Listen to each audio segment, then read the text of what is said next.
So you've been asking a lot me the same questions about my Garmin Fenix 8. I really wanted to answer to your questions and to provide to you some feedbacks about the Fenix 8 47mm AMOLED after even more than a year basically of using them. I had a lot of questions asking whether I am regretting to buying 47 instead of, let's say, 51 because the battery life is bigger.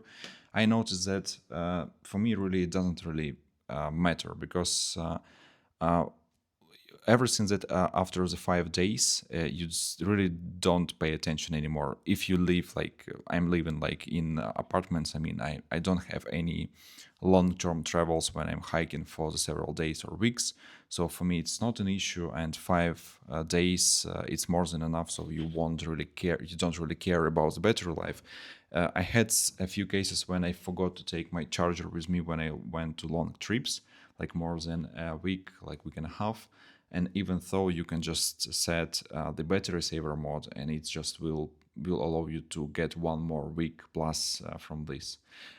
So it's not an issue for me. So I do think that this watch I would buy a solar version instead of AMOLED because it might look nice on the camera, but in real life, when I saw the solar version on the hand, it looks way more like a proper watch, if it makes sense. And I do really like a classic watch. I have several on that I even switching from this one to them.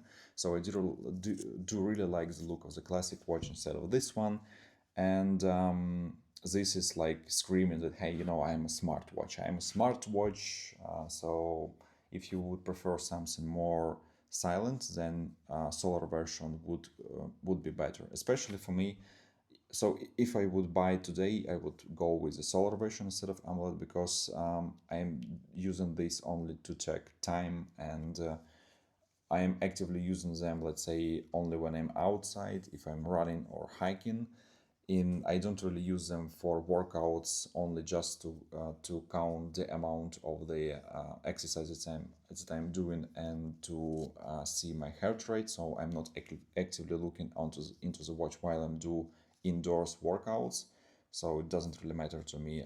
And my most interaction, as I said, is outside. So solar version would be way more preferable for me. He also very often ask me about the how the looks after the intense wearing. So as you can see, for example, on the screen, let me actually clean this. So screen is completely fine. You can't see any scratches on this, even though I hit them several times pretty heavily, but they still looks very nice. I mean, I do have some scratches somehow on the back of the watch. I have no idea how I was able to, yeah, so you can see I was able to scratch the back, even though I never put them like this on the surface, even when they charging or when I'm taking a shower, but I somehow managed to damage them. But front housing around, you see that there is like some damage scratches, but it even looks nice, so it's fine. In terms of the this nylon stripe, I have several of them, and I do really like the quality. They were very nice, especially that I'm like adjusting it several times during the day, like for workouts or running, or just to remove them before the shower, etc. And I had the first version when I just bought them. I had the green nylon strap, it's called, and it was after first 3 months it was damaged. I mean,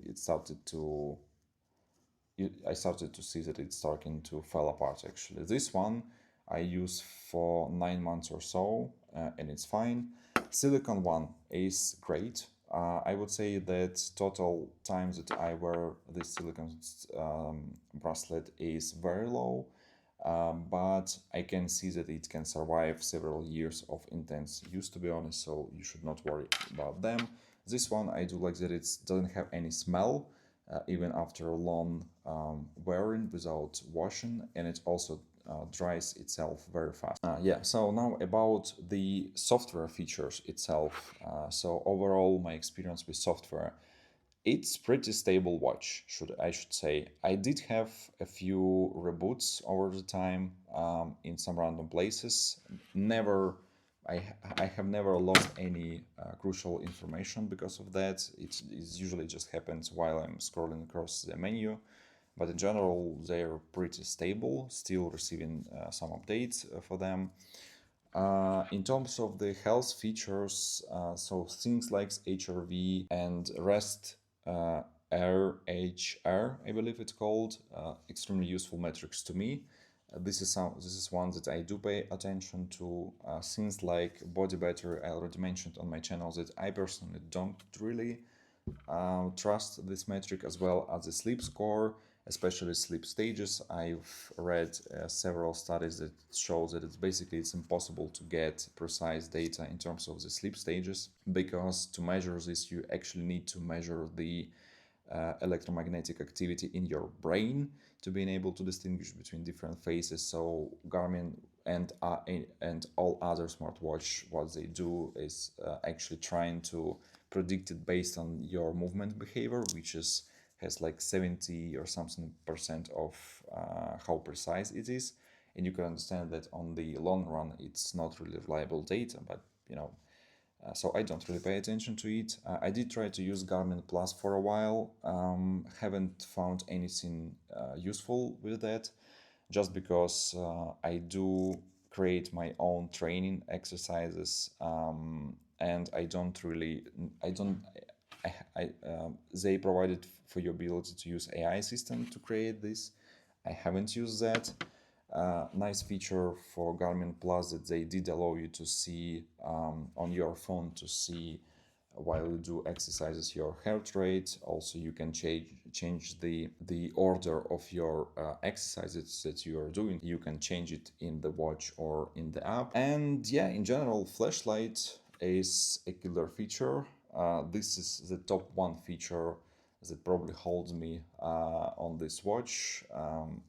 It's like 50% of the reason why I'm actually wearing the smartwatch is just because I very often have to use it, whether it's at night and or like in the evenings outside. So basically that's it that I want to say. Overall, to wrap up, I would say that I would buy again this watch, but I would go with the solar version, as I mentioned. Charging is a real pain in the ass, because it's really inconvenient to put this on charge. Also, for some reason it always vibrate when it's charging. So like I haven't enabled notifications on this, just because I don't want my watch to vibrate every time when I get some notifications from the app. So it's completely disabled.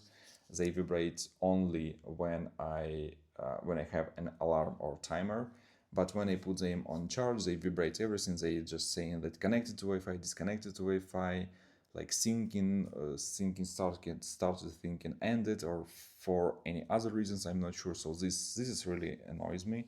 But it takes, I think, around 2 hours to fully charge them, which is a lot. So yes, this is it. I hope that I answered all the questions that you have, guys. If you have some other questions, feel free to ask. I will try to respond to them as soon as I can.